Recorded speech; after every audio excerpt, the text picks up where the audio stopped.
देखना, मेरे पास लिस्ट रखी है जितने कार्यकर्ताओं ने यहाँ की गुफा में और यहाँ के भोजनदान में, यहाँ की जतरा में सेवा दी है।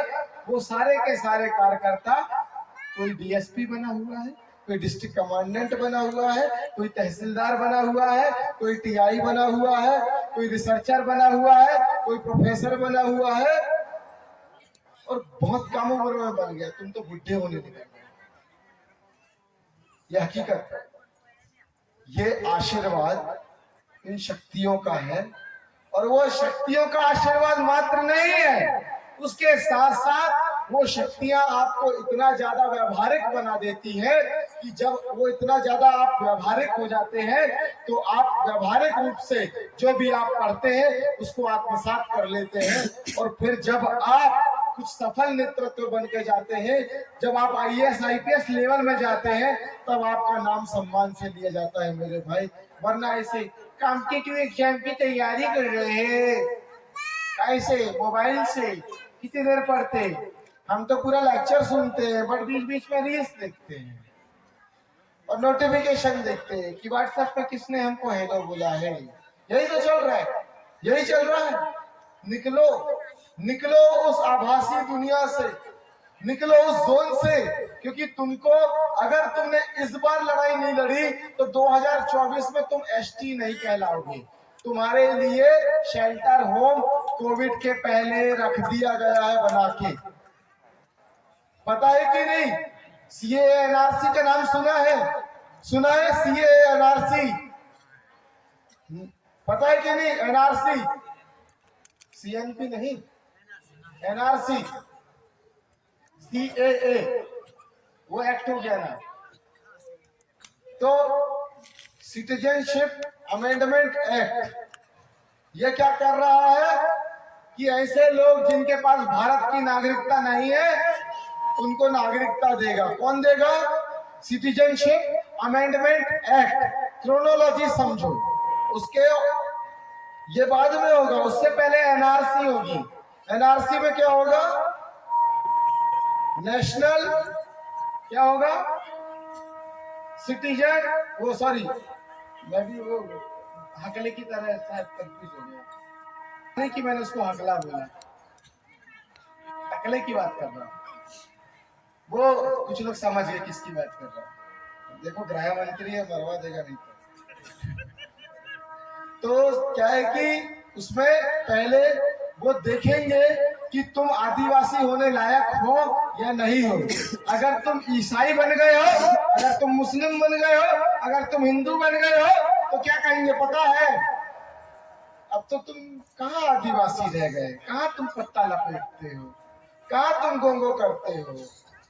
पत्ता नहीं, हम पंखा लपेटते आज। ये बस्तरिया वाले अभी दिख रहे हैं, दो चार तो होंगे यहाँ, नहीं है क्या? अभी सबके साथ से उतर गया अभी, है ना। पत्ते की हमको जरूरत नहीं, हम सीधे खाल लपेटते हैं। लाओ तो जरा तुम्हारी चमड़ी उधेड़ के खाल लपेट लें। समझ में आया ना? तो कहने का मतलब कि तुमको अपनी आइडेंटिटी, अपनी संस्कृति वहां पे रखना पड़ेगा, ये जरूरी है।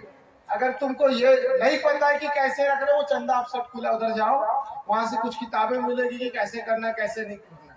इधर पे इतनी सारी दुकानें लगी है, जाओ वहां से लो, वहां से तुमको मिलेगा कंटेंट कि कैसे तुमको करना है कैसे नहीं करना है, कि भाई तुम कैसे प्रमाणित करोगे कि तुम ट्राइबल हो। Because there is a two declaration according to United Nations organization, that the organization has declared two declaration. That is, what is that? That is native indigenous peoples का declaration बता रहा हूँ, हिंदी में बता देता हूँ। क्या है? Distinct culture and territorial position, यानी कि ऐसा संस्कृति जो बाकी लोगों से भिन्न है, बहुत अलग है, डिफरेंट है, यूनिक है, डिस्टिंक्ट है। जैसे वो एक पल्सर आई थी ना जिसपे लिखा था डिस्टिंक्टली अहेड, सबसे अलग लिखा था। किसको पता है पल्सर में लिखा था, ऐड में आता था? देखो, किसी ने देखा है क्या? चलो नहीं देखा, मैं बता दे रहा हूँ। वो 10 साल पहले आता था, distinctly ahead, Bajaj Pulsar DTSI। तो डिस्टिंक्टली अहेड लिखा था। उधर से मुझे समझ में डिस्टिंक्ट क्या होता है। फिर जब ट्राइबल का पता चला तो तब समझ में आया कि सबसे हटके, सबसे हटके, सबसे यूनिक, सबसे अलग, सबसे बेहतरीन। पल्सर उस समय बेहतरीन थी कि नहीं? तो डिस्टिंक्ट का मतलब होता है, यह भी होता है कि सबसे बेहतरीन, सबसे हट। और उसके साथ साथ दूसरी चीज क्या है? टेरिटोरियल पोजीशन, कि ये इस प्लेस के लोगों का कल्चर है। जैसे हम ट्राइबल के ही ऊपर बना है, यूनिटी इन डाइवर्सिटी। कैसे बना है? कि हमारी जो यूनिटी है वो कछारगढ़ की जत्रा में दिखती है। वो डाइवर्सिटी देखो, यहाँ पे आपको संबलपुर का भी दिखेगा ढेंसा लेकर, यहाँ पे आपको तेलंगाना का भी मिलेगा ढेंसा लेकर, तुरुप लेकर, यहाँ पे आपको बैतूल की दाई अभी मिली थी, यहाँ पे आई थी, यहाँ पे सिवनी का भी आपको मिलेगा, बरघाट का भी आपको मिलेगा, वो आपको मासूर के मिलेंगे, वहाँ पे आपको मिलेंगे, कहाँ के? जबलपुर के मिलेंगे, आपको यूपी के मिलेंगे, आपको बिहार के यहाँ पर मिलेंगे। तो ये अलग अलग टेरिटरी है जहाँ पे यूनिटी हम अपनी दिखाते हैं, और हर किसी की थोड़ी थोड़ी भाषा अलग है। कुछ लोग मराठी बोलते हैं, तो कुछ लोग गोंडी बोलते हैं, तो कुछ लोग पारसी बोलते हैं, तो कुछ लोग उड़िया बोलते हैं, तो कुछ लोग अलग अलग क्षेत्र से बोलते हैं। और वो उनकी यूनिटी कहाँ है? इनके पास एक भी ऐसा प्लेस नहीं है जिसको ये प्रमाणित कर सके कि ये यूनिटी इन डाइवर्सिटी है। गंगा के तीर में तो पूरे उत्तर भारतीय बैठे, समझ में आया? गोदावरी के वहां पे तो पूरे दक्षिण भारतीय बैठे। अरे ये कछारगढ़ जतरा मात्र एक ऐसा जतरा है जहाँ पे पूरे देश के ट्राइबल भारतीय बैठे। गलत तो नहीं कर रहा दादा? समझ पाए मेरी बात को? If you are going to declare what is the best example for the unity, अपना उद्बोधन रखते हैं और रखने के बाद पूरे देश के लोगों पे ये मैसेज कन्वे करते हैं। वो झारखंड के बच्चे आए थे, मेरे ही टेंट पे रुके थे, जिन्होंने परफॉर्म किया था, अगर आपने देखा हो, अभी वो जा चुके हैं, झारखंड के बच्चे जा चुके हैं, मगर उनका परफॉर्मेंस मैं नहीं देख पाया क्योंकि मैं तो वहां खाना परसवा रहा था, पीछे मैनेजमेंट देख रहा था कि हाँ भैया ये सप्लाई कर, वो सप्लाई कर। मैं पकड़ पकड़ के वहां पे क्या बोलूं? अरे एक बार यहाँ से तुम कुछ मत करो, आप यहाँ भोजन दान में भोजन बांटो, ज्यादा नहीं आधा घंटे बांटो, यहाँ पे वीडियो बनाओ, शॉर्ट्स बनाओ, रील्स बनाओ, और उसके बाद उसको अपने इंस्टाग्राम में या सोशल मीडिया में अपलोड करो। मैं बता रहा हूँ, दूसरी बाकी फोटो से सबसे ज्यादा लाइक है। मैं जीएसयू का लीडर रहा हूँ, जीएसयू का फाउंडर हूँ, उसके बीच में जितना भी हम लोगों का प्रमोशन हुआ है वो भोजन दान से हुआ है।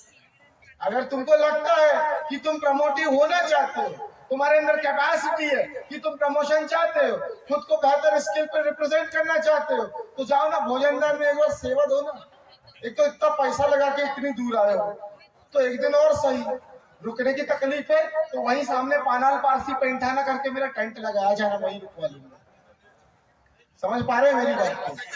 तो मैं कहना बस ये चाहता हूँ कि हमें यहाँ पर आए हुए, जैसे दाई बता रही थी कि कुछ लोग कहते ना, तो इधर पे क्या करने का है कि हमें इस बात का भी ध्यान रखना है, तुमको किसी की बेइज्जती करना है तो माइक पकड़ो और मंच से करो। ये नीचे बैठ के आपस में इसकी उसकी चुगली चपाटी नहीं करनी। समझ रहे दादा? दम है तो आओ, करो ना शासन की बेइज्जती।